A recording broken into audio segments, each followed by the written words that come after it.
CAN Côte d'Ivoire 2023, c'est maintenant ou jamais pour les guépards du Bénin et les guêpes du Rwanda de se relancer. Je pense que sur ce match retour où les équipes doivent véritablement se départager, faire un effort pour avoir une opportunité de se qualifier, et le Rwanda jouant à la maison, je pense qu'ils vont chercher une victoire un peu plus confortable, certaine, plus arrêtée, alors que de son côté, le Bénin a impérativement besoin également de solder un match avec 3 points. Donc ce sera très engagé, encore une fois, avec des opportunités qui ont été très violentes aujourd'hui de part et d'autre.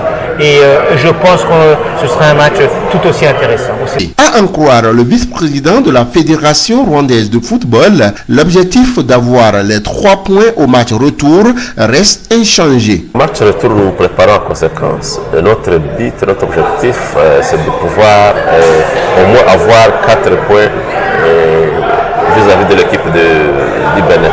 Et nous tenons fort à cet objectif. Et j'ose croire qu'on va arriver au bout.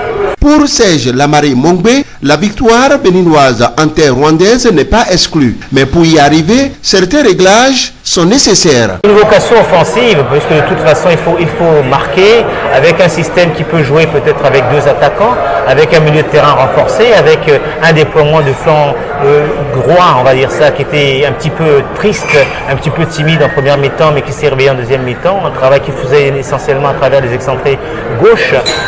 Mais je pense que aussi la dimension offensive doit être soulignée avec une présence de Mounier. On a vu que sa rentrée était déterminante. Au jeu aérien, il le négocie très bien, les remises, les finitions. Et c'est par lui, encore une fois, que l'égalisation est survenue. Donc, démarche offensive beaucoup plus audacieuse, beaucoup plus conquérante également, et qui va appeler à davantage de ressources parce que cette fois-ci, on va aussi jouer chez l'adversaire. Mais quelles leçons tirer du match aller? Sur cette question, les avis de nos 2 experts restent différents.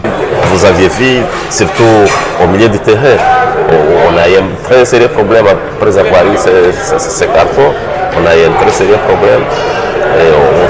Fort heureusement, notre défense, vraiment, la défense était musculeuse. Elle a essayé d'arrêter. Et puis vos garçons aussi avaient un esprit de là très agressif. Mais fort heureusement, on n'a pas tombé à l'échec. Une appréciation plutôt mitigée dans le sens où on avait une première mi-temps qui était quand même plus dominée par l'équipe du Rwanda à travers les opportunités qu'ils ont créées, et au bout de la 12e minute, à travers une très belle passe en verticalité, a permis à l'équipe nationale du Rwanda d'ouvrir le score. Bon, à partir de là, bien sûr, le Bénin a dû se découvrir, s'avancer de façon beaucoup plus offensive.